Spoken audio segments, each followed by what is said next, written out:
Okay, सो अभी हमें अपना अगला टॉपिक पढ़ना है और अगला टॉपिक हमारे पास ये है कि अगर हमें law of conservation of energy को प्रूव करना है तो हमें क्या देखना पड़ेगा। तो हम ये देखेंगे कि टाइम की होमोजेनिटी है। Time homogeneity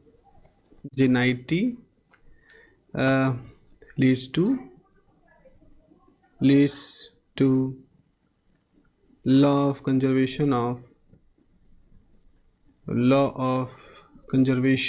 of energy. ठीक है, law of time homogeneity leads to the law of conservation of energy, ये हमको यहाँ पर दिखाना है। तो अब की बार हम ये कह रहे हैं कि हमारा जो क्लोज सिस्टम है, जो हमारा क्लोज सिस्टम है, तो close system is explained bye Lagrangian which is not function of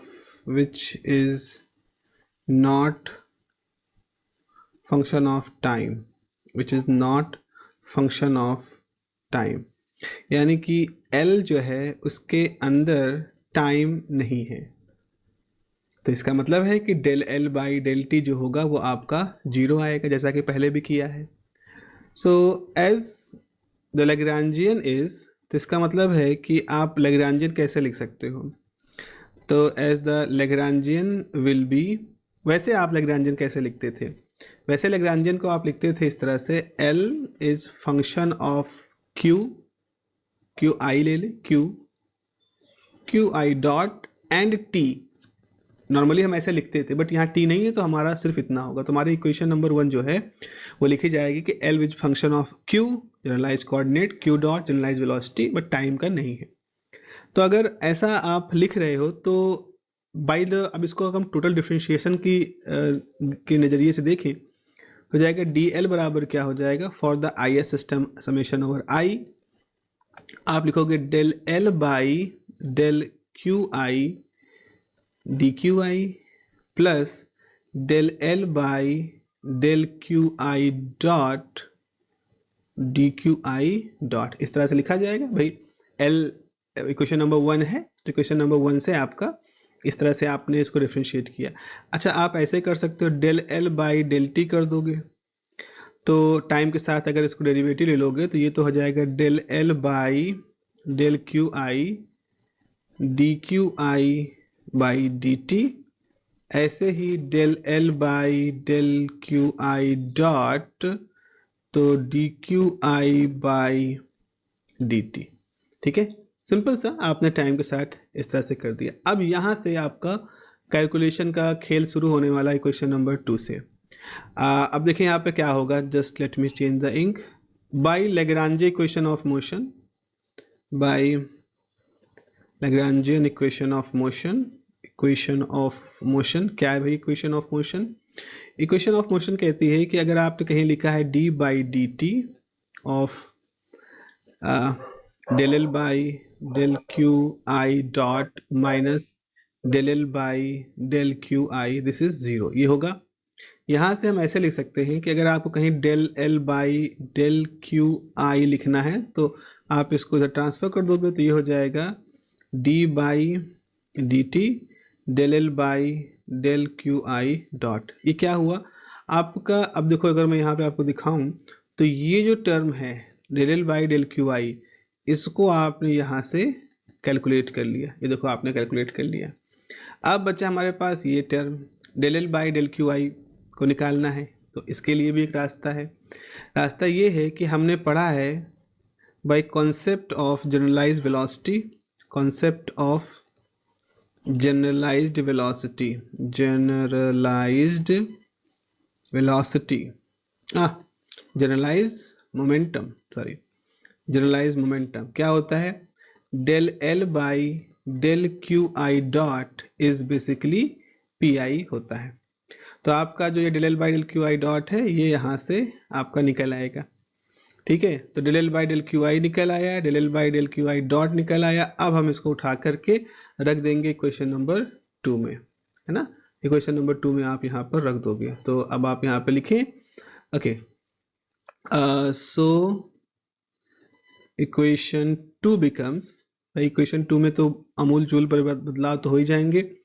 लिख लेते हैं एक बार इक्वेशन 2। तो इक्वेशन 2 में था लेफ्ट साइड में del L by del t summation i, यहाँ पर आपके पास क्या हो गया, आप लिखोगे डी बाई डी टी, रखा है ये value, del L by del q i dot, और यहाँ पर ऐसा लिखा है d q i by d t, तो इसको लिख सकते हो क्यू आई डॉट, क्योंकि टाइम के साथ डेरिवेटिव को हम ऐसा लिखते हैं।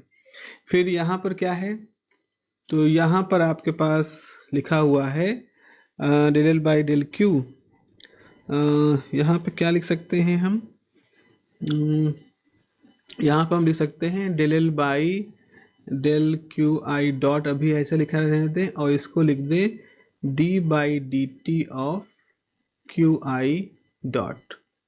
नहीं रखा हमने जनरलाइज मोमेंटम का भी मामला, अभी आगे जहाँ पर हमें आवश्यकता पड़ेगी हम वहाँ पर कर देंगे, अगर आवश्यकता पड़ेगी। फिलहाल के लिए अभी हम इतना रखते हैं। जरा ध्यान से देखें एक चीज़ को आप ये देखें, आप देखो इसको मान लो फर्स्ट फंक्शन, ठीक है, और इसको मान लो सेकेंड फंक्शन। तो यहाँ पे दिख रहा है कि टाइम के साथ फर्स्ट फंक्शन का डिफरेंशिएशन हुआ है, सेकंड फंक्शन वैसे ही, और यहाँ दिख रहा है टाइम का सेकंड फंक्शन के साथ डिफरेंशिएट हुआ फर्स्ट फंक्शन वैसे ही।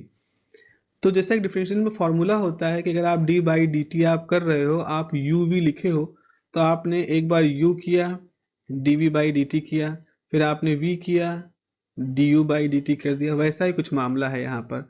तो यहाँ पर हम क्या लिख सकते हैं, यहाँ हम लिख सकते हैं कि D L by d T is summation over I d by dt of what, d by dt of del L by del QI first function और QI डॉट सेकेंड फंक्शन।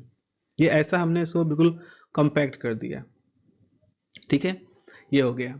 अब आप क्या कर सकते हो, अब अगर हम इस क्वांटिटी को इसके पीछे ले आए तो ये क्या हो सकता है, ये होगा समेशन आई, यहाँ पे देखिएगा del L by del q i q i dot minus L, ये हो गया, और इस पूरे का डिफ्रेंशिएशन हो जाएगा डी बाई डी टी बराबर जीरो। कैसे हुआ, आप इसको इधर ले आए, यहाँ पे ले आए, कैसे हुआ होगा, तो आपके पास क्वांटिटी हो गई summation over d by d t del L by del q i dot minus del L by del t is equal to zero.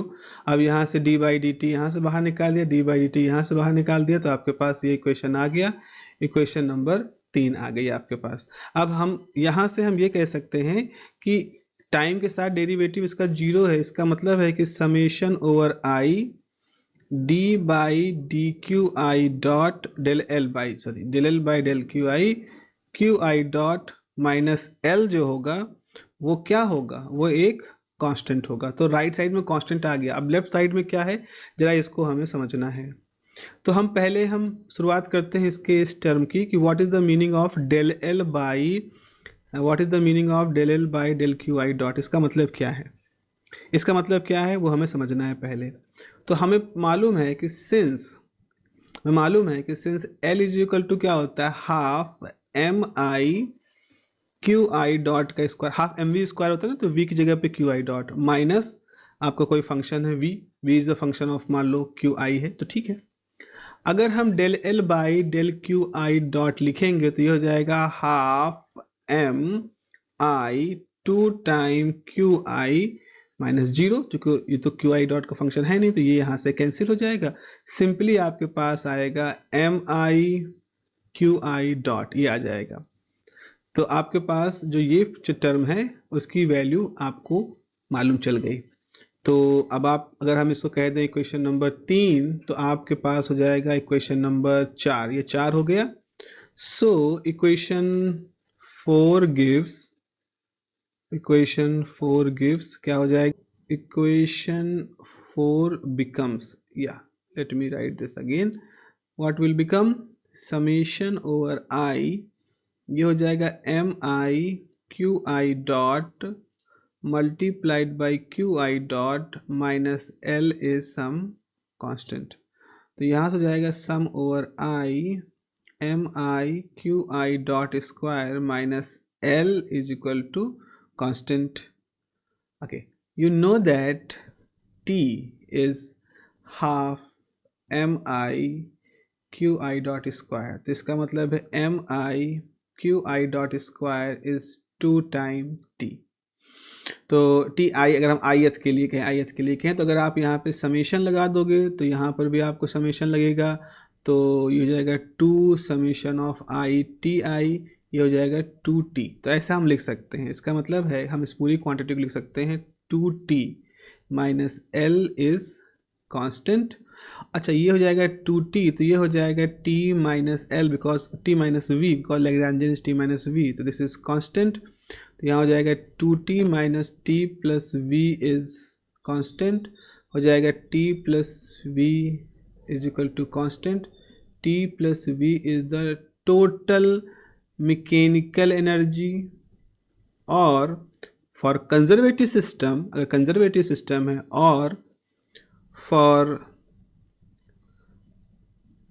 Conservative systems T plus v is total energy, और वो क्या निकल के आ रही, constant. तो इस तरह से हमने प्रूव कर दिया कि total mechanical energy for the normal dissipating system and for the conservative system the total energy remains constant. तो टाइम की होमोजेनिटी से हम ये प्रूव कर रहे हैं कि जो टोटल एनर्जी होती है that remains the constant. This is all about what we want to prove. Okay, have a nice day.